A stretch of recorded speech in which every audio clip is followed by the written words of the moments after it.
Larry Madowo hana muda wa kuweza kumfurahisha mtu yote kwenye kazi zake bwana. Na hii imedhibitisha kutokana na kipande cha message ama ujumbe ambao aliweka kupitia mitandao yake ambao nataka ni usome moja kwa moja. Ni mnukuu alichokuwa amekiandika Larry Madowo, na hii mara tu baada ya kuweza kusakamwa sana kuhusiana na ripoti ambayo alitoa ya CNN ambayo ilikuwa inahusisha mauaji ya polisi na raia kwenye maandamano ya Oktoba 29 Tanzania. Sasa alikuwa amesema kwamba hivi kupitia mtandao wake wa X kwamba my job is to cover Africa accurately, not positively.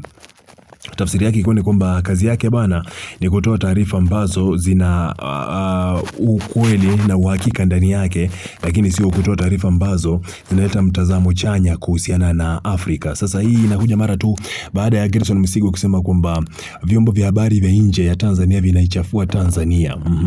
Sasa kwake anahisi kwamba kuna baadhi ya taarifa ambazo hazikufaa kabisa kutolewa nje, maana taarifa hizo zinaichafua Tanzania, lakini kuna baadhi ya taarifa ambazo kama zinajenga na kuleta sifa nzuri kwenye taifa ndio taarifa ambazo zinafaa kutangazwa. Na sio mara ya kwanza bana waandishi kutoka Afrika wakawa wametuhumiwa kwamba taarifa nyingi ambazo wanazitoa kutoka kwenye mataifa ya Afrika ni taarifa ambazo zinaleta mtazamo fulani hivi ambao ni hasi kabisa kuhusiana na mataifa ya Afrika. Yaani wanaleta taarifa ambazo zinaleta taswira ya kuichafua na kuifanya Afrika kuonekana kama sehemu fulani hivi ya hovyo kabisa, lakini taarifa ambazo zinajenga kuonyesha uzuri na raha na vitu ambavyo ni positive kuhusiana na Afrika wanakuwa havitangazi sana. Hii imekaaje? Sababu nadhani kwamba sio mara ya kwanza Larry bana ametoa taarifa ambazo zina utata ndani yake. Sasa kwake yeye amekuja na kuiweka wazi kabisa kusema kwamba kazi yake yeye kama mwanaripota sio kutoa taarifa ambazo zitakuwa zinajenga sifa za nchi fulani ama taifa fulani ama kujenga Afrika kwa jumla, bali yeye anatoa taarifa ambazo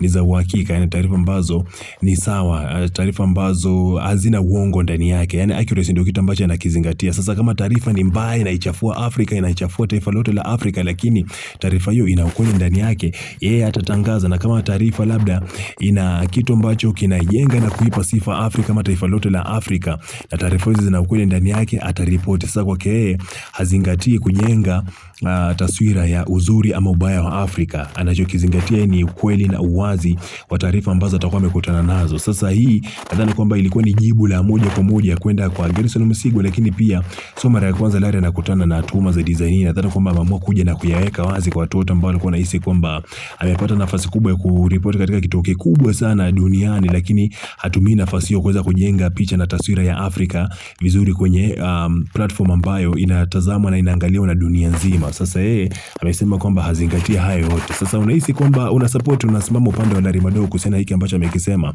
na kama una maoni tofauti kidogo, maoni yako kama itakuwa ni chanya ama maoni yako pia itakuwa ni hasi kuhusiana hili, unaweza kunipa unachokifikiria kwenye uwanja wa comment.